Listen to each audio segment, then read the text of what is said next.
Life throws us unexpected twists and turns, and my story is no exception. When I found out that my wife was cheating on me with an artist, I sank into an abyss of rage and frustration. But my revenge turned out to be far more terrible than she could have imagined. This is a true story of betrayal, revenge, and its terrible consequences.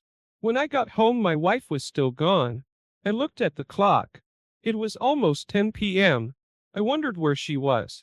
Nadesha had been coming home late lately. She'd be at a friend's house or at work.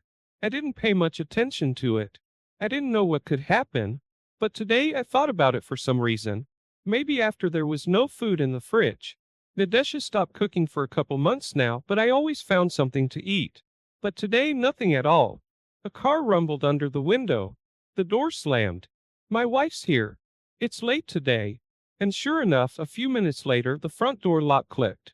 In silence. Usually Nadesha loudly announced her arrival, but today there was silence. The wife came into the kitchen without taking off her shoes. Hi. There's nothing at home. Why don't we go to the cafe for dinner? I said in a peaceful voice. I didn't want to blame Nadesha for not cooking dinner. Let's give ourselves a little holiday. I went to my wife and hugged her Zetalia.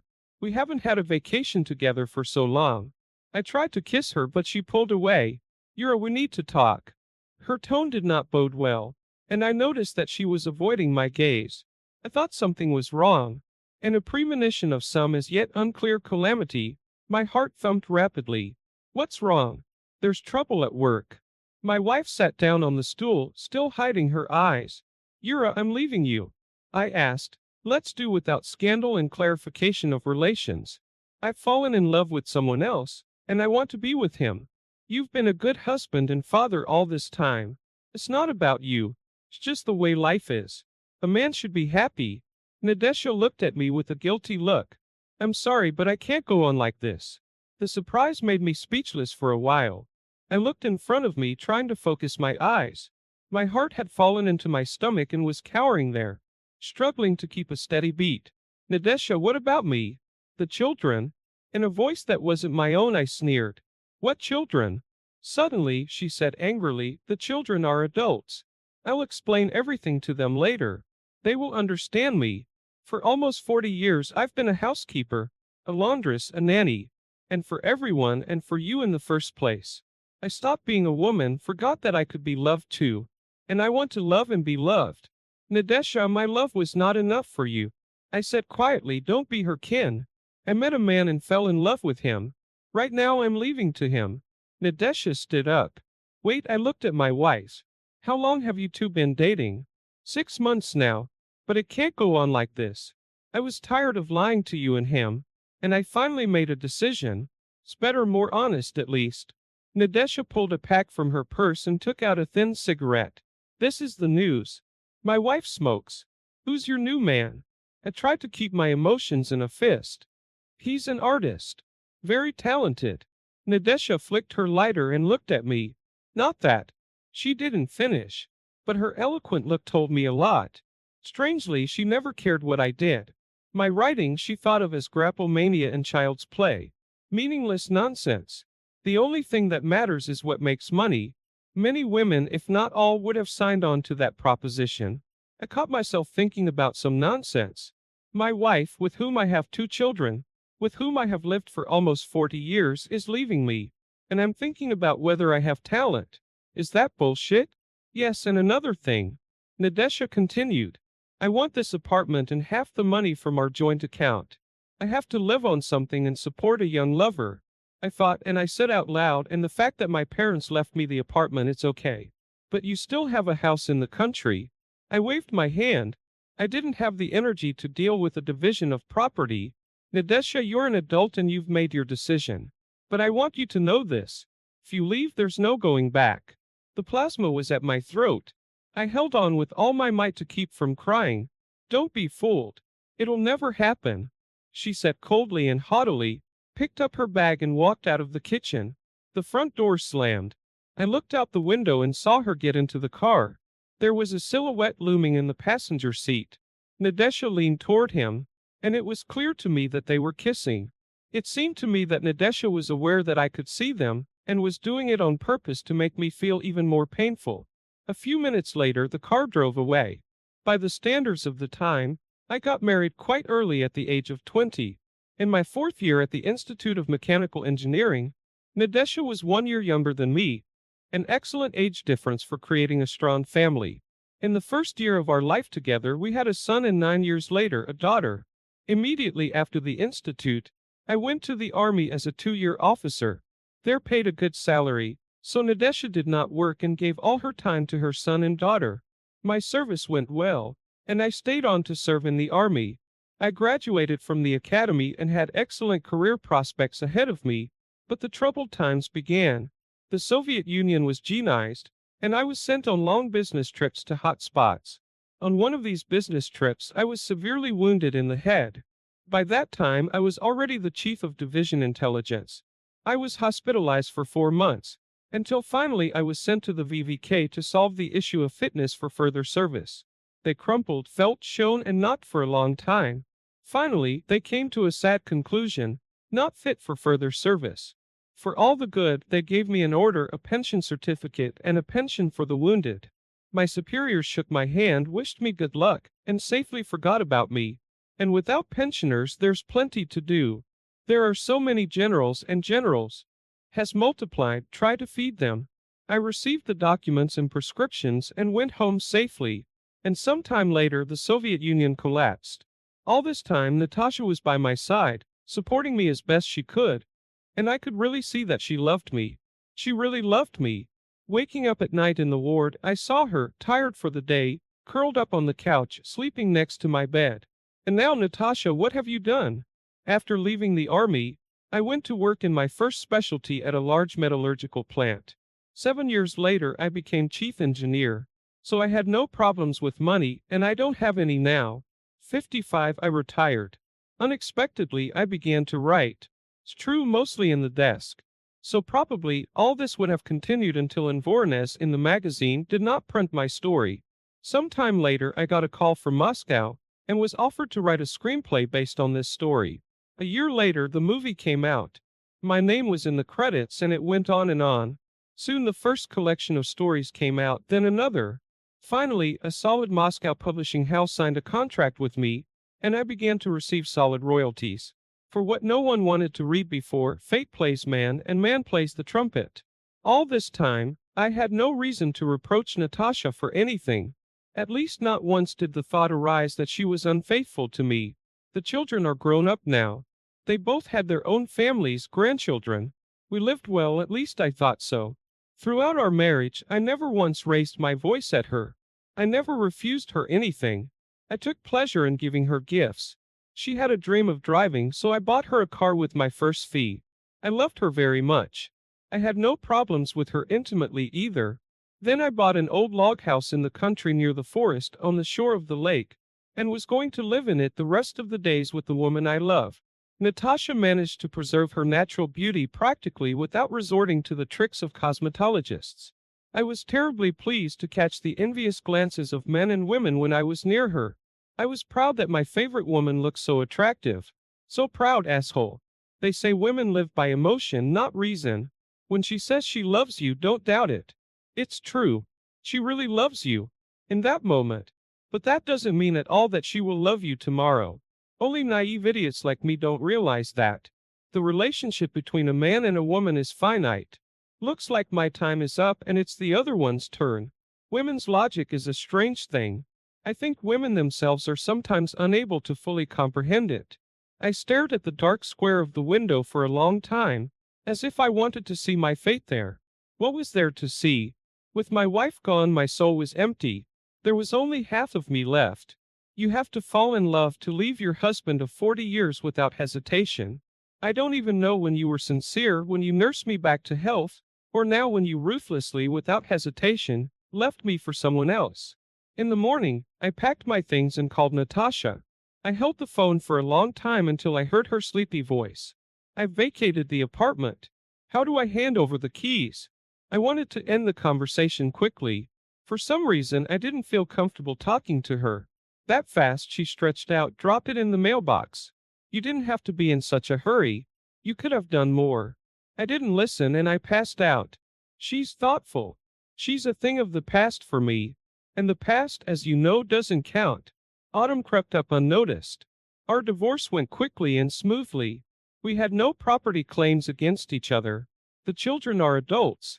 Therefore, in SKSYA we, without unnecessary conversations, put in our passport stamps on the dissolution of marriage and issued the appropriate certificates. That's it. We are no longer husband and wife. Strangers to each other. Each with his own private life. As we parted, I saw regret in Natasha's eyes. Or maybe I just imagined it. I nodded, now ex-wife, put my hands in my pockets, turned and walked away along the sidewalk strewn with yellow leaves. Her fate did not concern me anymore. I had a lot of urgent things to do. The publishing house was preparing to release my new book, and sent me the layout of the edition for author's editing. Called from the movie studio about the script of my story. Everyone wanted to get everything at once. On top of that, the editor of the magazine in which I sent the story almost 2 years ago came out with a complaint against me. They kept quiet all this time and finally decided to publish it. But it turned out that another publication had printed the story by then. It got to the point where they threatened to sue me, but I hadn't signed any contract with them. So with a clear conscience, I sent them to the place they often write about on fences. All this time I lived in a hotel, dreaming of leaving the city where everything reminded me of my past life. I didn't know where Natasha was or what she was doing. I heard vague rumors that not everything was going well in her new family life. What do you want? A young lover requires special treatment. And as I understood it, the main element in the relationship between a 60-year-old young woman and a 40-year-old promising artist was money and real estate. My ex-wife's money and real estate. All the stuff she took after the divorce. Their unearthly passion would last forever. Until she ran out of money. I knew exactly what they called an artist like that. The only bad thing was that Natasha, from the butterflies fluttering before her eyes, didn't see it. Or maybe she didn't want to see it. A one-day woman. A woman's summer is so short. I once met her with a bow at the supermarket. A middle-aged guy with a disgruntled look on his face. He had a look of contempt for the world around him. He seemed to be doing people a favor by breathing the same air as them. At some point they began to kiss, and I had the impression that Natasha was the only one kissing. Her companion allowed himself to be kissed. But this chicken in love didn't notice anything around her. To be honest, I felt sorry for her. A good woman chasing after a phantom love. But the love stupefaction sooner or later passes, and the subsequent hangover syndrome to withstand not everyone can. All our mutual friends and girlfriends were shocked. I several times tried to call me to a frank conversation, but I under plausible pretexts cleverly avoided soul-sleeping conversations. Children took to the breakup of parents indifferent. My son came to see me shortly after our divorce. We talked to him for a long time about various trifles, but he never dared to ask me about his relationship with his mother. I knew that they communicate with Natasha. Do not limit her communication with her grandchildren. But they categorically forbade me to bring her new husband to these meetings. In early October, I went away for 2 weeks filming a TV series based on my story. It was the first time I had attended such an event. Everything was new to me. To live for 2 weeks surrounded by artists whose faces I had only seen on screen before. To be on an equal footing with them, to take part in rehearsals, even to advise them on filming. Time flew by. After returning from filming, I called my lawyer and asked to come. I was referring to being busy, but he was very insistent. Yuri Ivanovich, your ex-wife put the apartment for sale. The lawyer looked at me carefully, twirling his glasses with his fingers. Your apartment? And where will she live? I didn't understand. In her lover's studio? I don't know that. What I do know is that her beau owes a very substantial sum of money to some serious people, and your ex-wife is trying to cover the debt by selling her place. Yeah, love is blinding. I wonder if they've already spent the money or not. Probably, since they're talking about selling the apartment. Can't Natasha see who she's messing with? I thanked the lawyer for the information and explained that now this case did not concern me. After all, she wanted this life for herself, so let her drink it with a spoon. After drinking the cup of coffee, I bowed out. 2 days after the meeting with the lawyer, I got the news that the apartment had been sold, and I lost sight of Natasha again. The files and papers piled up more and more. And at one point I realized that helpless I could not cope with this avalanche. But where to find a suitable candidate? I did not think long and gave an ad in an advertising newspaper, specifying only a contact phone number. Out of several candidates, I stopped at a young woman who graduated from the Faculty of Philology, excellent command of several foreign languages, and most importantly, a computer. Jeannie was a professional typist, typing so fast with all her fingers that my eyes were tired of watching this process. She edited the text of my O-pieces, quickly responded to letters and requests. She kept a record of the events I was to attend. I rented a bureau for her and sent all the finished material to her email account. I had given up on my love life. No more women, just work. Moreover, my old devotee did not leave me any chance for a little success among gender partners. But since then, I've noticed that Jeannie's attitude towards me has changed. She seemed to be seriously interested in me. I could see it in everything. She started showing up more and more often at the hotel room where I worked. In the mornings, she would stop by to check on some minor details, treating me to organic coffee and homemade pastries. She didn't hurry, didn't impose her society on me, didn't bother me with conversations, but I felt that I was more and more sucked into the mire and was drawn to her.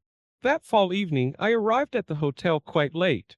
After long negotiations in the publishing house, and then a tedious protocol dinner in a restaurant, fatigue came over my shoulders. All I wanted to do was to get to my room, fall on my bed, and fall asleep. I went up to my floor and was surprised to find that my room was unlocked. Only my assistant had a key besides me. Could something have happened that she had come to see me at such a late hour? I cautiously entered the room, threw off my shoes, and walked to my desk. The door creaked behind me. Jean came out of the bedroom. Behind her on the bedside table, I saw an open bottle of champagne, fruit, sandwiches. What's the party in honor of? Jean silently took my hand and led me to the bedroom door. From the surprise, I lost the ability to resist. And it happened. There was no disappointment. I felt like I was the captain of a frigate that had entered a quiet harbor after terrible storms and bloody battles. When the naked young woman thrilled with sensual pleasure in my arms, responding to my kiss, then timidly, then passionately, in Jean's embrace, submissive and yet commanding, I suddenly realized what they call true love, the merging of souls and the beating of hearts, not just the closeness of bodies and the intertwining of legs. The phone call snapped me out of the hotbed of sleep. I lay awake for a while, but the phone kept ringing and ringing. I searched the bedside table with my hand and finally pressed the green button. Hello, who's this? Hello, you have a call from the city's emergency hospital. Your wife was brought in an hour ago in a very serious condition. You can come over now. I didn't realize it was Natasha, but we're divorced. I don't know, but you're listed as her husband on her cell phone. Your wife is in the surgical suite on the second floor, so you'll be there. Yeah, I'm on my way. I almost ran up to the second floor. Doctor, what happened to her? She's badly beaten, broken arm, collarbone, and a few ribs. Yes, and she was raped.